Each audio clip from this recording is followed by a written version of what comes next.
Akwatidde ekibiina ki NRM Bendera okuvuganya ku kifo ky'omukulembeze w'eggwanga lino mu kalulu k'omwaka ogujja. Yoweri Kaguta Museveni akyagendera ddala maaso n'okunoonya obululu obunamuzza mu ntebe ekisanja ekijja.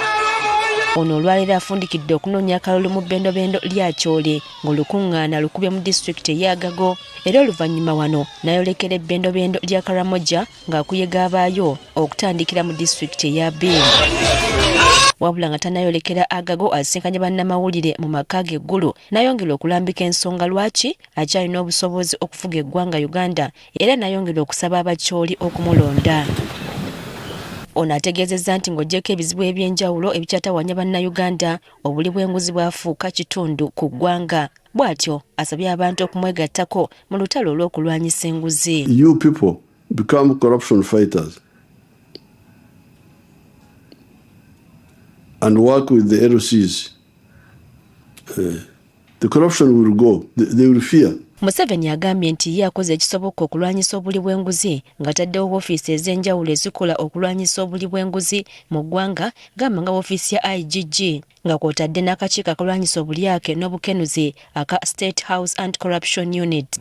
I have created agencies, Anti-Corruption Unit of State House, IGG. Those will work if you get personnel who are committed. They will help. But the real structural anti-corruption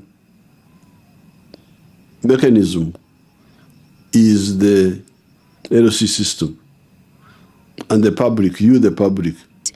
Museveni ayogedde ne ku demokrasiya ali mu ggwanga n'ategeeza nti Uganda mu mawanga gonna yesingamu demokrasiya nga kumpi ku buli mutendera abantu balina ebbeetu okulonda abakulembeze be baagala.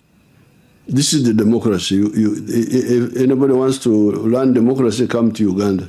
President era alaze okunyola olwasimateeka w'eggwanga eyakolebwa ng'alimu obuwaayiri obumu nga bunafu ekiwadde ab'oludda oluvuganya ebbeetu okutambuza obulimba n'okukozesa olulimi oluvvoola. So I think the law should be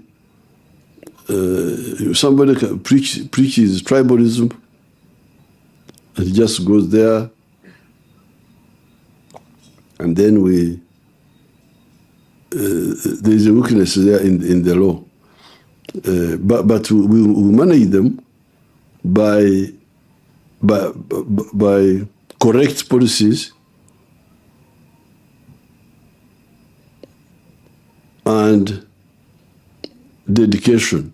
Ku nsonga y'ebyobulamu agambye akyetegereza ebbago ly'etteeka lya yinswa y'ebyobulamu, wabula mu kiseera kino asaba eggwanga lisigale nga likyatambulira ku ky'okuwa bannansi obujjanjabi obw'obwereere mu malwaliro ga gavumenti. Of course, health insurance system would help people to go to private clinics, to what. But I want to start with my villagers. How will they participate in that system?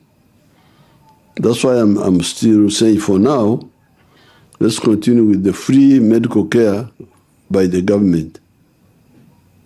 And then when people have income, then we can assess. Oluvannyuma lw'okusisinkana bannamawulire, Pulezidenti ku makya ayogeddeko n'abawagizi mu disitulikiti eya Acholi nga tannaba kwolekera Bendobendo lya Karamoja. Museveni ayongedde okugumya abeeno nga bw'agenda okulwanyisa ensolo eziva mu Kidepo National Park ne zirumba abantu, era wano ayise Minisita omubeezi w'ebyobulambuzi Martin Mugala annyonnyole lwaki ekkuumiro tebalyetoloozaako sseŋŋenge. Because of your directive you gave us last year, we are going to do 100 kilometers of that fence starting from Karenga. And we've started work, Your Excellency.